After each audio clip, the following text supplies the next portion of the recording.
How to sign out YouTube account from other devices. Open up the YouTube application on your phone. From here, on the bottom navigation bar, press on your profile picture. Now from here, tap on the Google account button.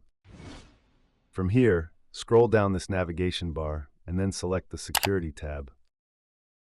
Alright, now just scroll down the screen and then go ahead and select the Manage All Devices button. From here, simply select the device you want to log out from and then tap on it. Sometimes you might be prompted to enter your password for security reasons. If that happens, just go ahead and type it in and then continue. After this, you'll see a final button labeled Sign Out. Just click on it and your account will be signed out. And that's it. You're all signed out. If this video helped you, don't forget to hit the like button, subscribe to the channel, and turn on the notification bell so you never miss out on future guides. Thanks for watching, and I'll see you in the next one.